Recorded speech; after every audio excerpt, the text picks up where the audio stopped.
Yesterday we started learning the dinim of Shema. We said that the time of Shema is what's called Mishayakir, that we didn't learn yesterday, when you're able to recognize a friend of 6 feet away, a friend that's a semi-close friend. That means there's enough light that you're able to recognize the friend. How long does Man Krishma go? Until 3 hours into the day. So yesterday we were discussing how do you figure out how long halachic hours are. You take sunrise, this is the way the Alter Rebbe holds in Siddur, sunrise to sundown, figure out how many minutes there are in that day, divided by 12, that's how long each halachic hour is. So take each one of those hours, 3 hours from sunrise is the latest time for reading the Shema. That's when we always hear, the Zman Krishma is 9:02, whatever it is. How do you figure it out? You figure out how long each halachic hour is. It's 3 hours from sunrise in past sunrise, and that's when the time of Krishma is over. The evening Shema begins from Tzeisa Kochavim, from nightfall, and goes a whole night. L'chatchila, the Mishnah says you're supposed to do it before midnight, that you shouldn't fall asleep and wake up too late. Is there Zman Tefillah in the morning? Sure there is. Zman Tefillah is a halachic hour after Zman Krishma. So whatever... And if not able to... By Hasidim, they were not so makpid in Zman Tefillah. There's reasons for it, but whatever. But technically, Zman Tefillah is a halachic hour after the Krishma is over.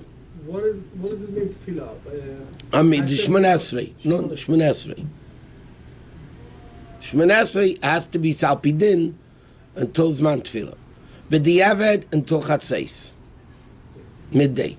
What if you fall asleep at night for Shema and wake up 2 o'clock in the morning? So you say Shema then. As long as it's before sunrise. We're not talking about Shema before the bed. We're talking about Shema of Ma'ariv. No, that is an additional thing. That's not the mitzvah of Shema, is the mitzvah we say by Ma'ariv. If somebody davens Ma'ariv early, like the Friday night, say being Shabbos early, then you have to read Shema again. So technically you could be Yaitze from the Shema of before going to bed, if you read the 3 paragraphs. Now, we learned you're allowed to read the Shema standing, sitting, but if you're standing, you're not allowed to sit. If you're sitting, you're not allowed to stand. Whatever you're doing before the Shema, that's what you have to sit or stand, continue doing what you're doing. You're not allowed to sit, especially for the Shema, and you're not allowed to stand, especially for the Shema. So But you're not allowed to lay down, even though it says b'shach b'cha when you lay down. But the Gemara tells a story, beginning of the Mishnah. Beis Shammai took the pasuk literal. It says b'shach b'cha when you lay down, uvkumecha. So Chazal say it means when you go to sleep at night and when you wake up in the morning. Beis Shammai took it literal. Beis Shammai did the night Shema laying down and the morning Shema standing. So the Gemara tells the story. Reb Tarfon, who was from Beis Shammai, did the Shema laying down, and he endangered his life. And his friends told him, you were worthy of it because you transgressed the halacha Beis Hillel, that it doesn't mean to lay down. But nowadays in Shulchan Aruch it says it's disrespectful. And obviously if somebody's very sick, then they could read the Shema laying down. Oh, well, if we don't have any time, then we shouldn't sit down for Shema. That Shema is also extra. It's not the mitzvah of Shema.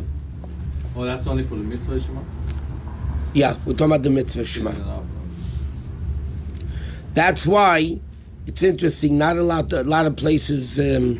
We know in middle of Shema, you're not allowed to talk. You're not allowed to answer most things. Shema is very. You kept motion with your eyes and your hands, but in Tefillin of Rabbeinu Tam, and you say the Shema of Rabbeinu Tam's Tefillin, So then it's brought down, you shouldn't talk for no reason. But you can answer all amens and you can answer anything of Kedusha. It's much more lenient than the Shema that you do before Shemona Esrei, for the Amidah. Okay, before a person starts reading the Shema, they have to have in mind, it's a mitzvah, right? Mitzvah needs kavan. It's a biblical mitzvah to read the Shema twice a day. So a person needs to have in mind they're doing a mitzvah of Shema Yisrael. Hashem told us to believe in Hashem Echad and so on and so forth. Now, it says like this: when you say Shema Yisrael Hashem Elokeinu Hashem Echad, so when you say Echad, it says in halacha, what are you supposed to think? So it says in halacha, what kavanah are you supposed to have when you say the word Echad? That Aleph, Ches, Dalid. Ches is 8, which represents the 7 heavens and earth. Dalid represents the 4 corners of the earth. And Aleph is one God, meaning the 7 heavens, the earth, the 4 corners of the world are all batul to Hashem.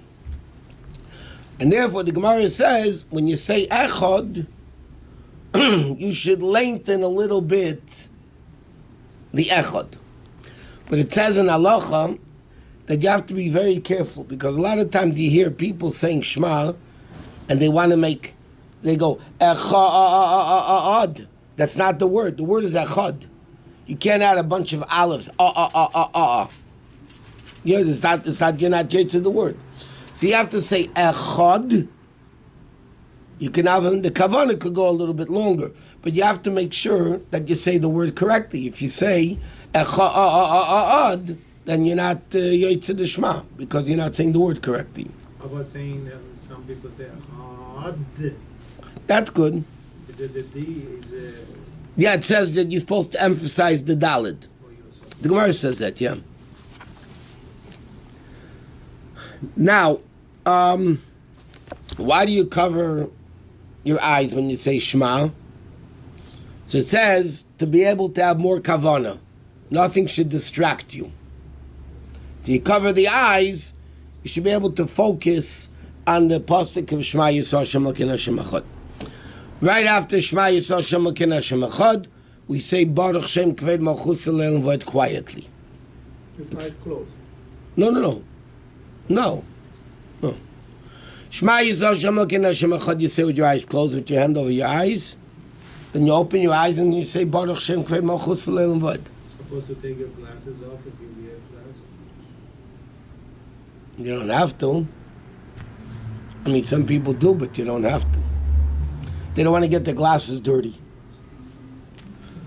Baruch Shem is also very No, you don't say it with closed eyes. Now, why do we say it quietly? Why do we say it quietly? So the Gemara, there's really 2 reasons. The main reason is because it doesn't say it in the Chumash. In the Chumash, Shema Yisrael Hashem Elokeinu Hashem Echad v'Ya'avta Hashem Elokecha. It doesn't say Baruch Shem. What's the origin of Baruch Shem? So the Medrash says, when Yaakov Avinu wanted to bless his children, and the Shechina left him, and he said, "Oi, maybe my kids are no good." So the Yidden, Yaakov's children, said, Shema Yisrael Hashem Elokeinu Hashem Echad. When Yaakov Avinu heard this, he said, Baruch Shem Kved Malchus Leil V'Ed. So Gemara says, what should we do? Not say it because it says, but Yaakov Avinu said it. To say it, it's not in the Chumash. So what do? So we say it quietly. That's one reason.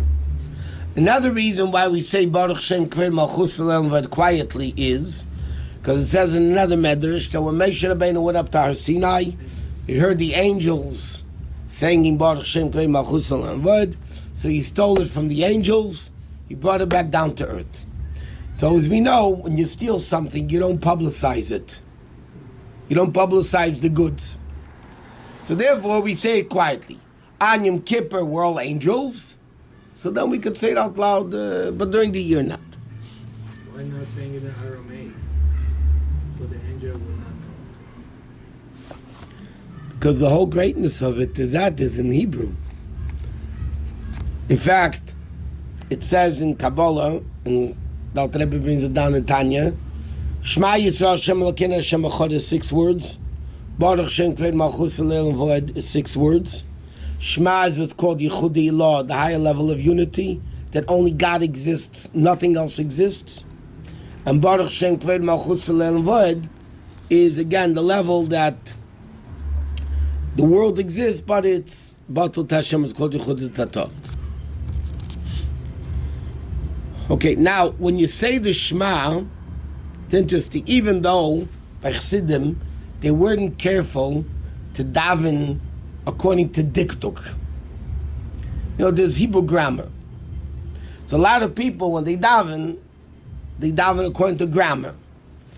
By Chassidim, they weren't careful to daven by grammar. They'll give you simple examples. Say Baruch Atah, it's really Baruch. The proper way of reading Baruch is not Baruch, like everybody says. It's Baruch. It's not Atah, it's Atah. So by Chassidim, they're not careful. Tzemach Tzedek says this, but they're not careful to daven according to diktuk. But Shema, because it's a biblical mitzvah to say the words correctly, so you're supposed to try to say it grammatically correct. But therefore, you have in Shema, like you have words that one word ends with a lamed, and the next word begins with a lamed. Like al levavecha, right? Al levavchem, va'avadetem mehera. So it says in halacha, you have to be careful. No, understood is the line, because otherwise you're going to say al levavecha. Use the lamed for both words, or va'avadetem mehera.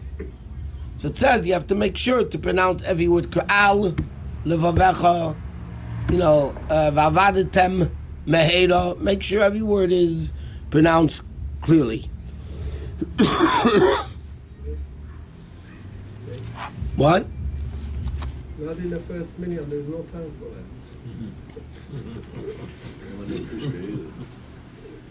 There's no time for the push either. Okay, while somebody's reading Shema, you're not allowed to make motions with your eyes. You're not allowed to make motions with your mouth. You're not allowed to make motions with your fingers. You can't go like this in the middle of Shema or whatever.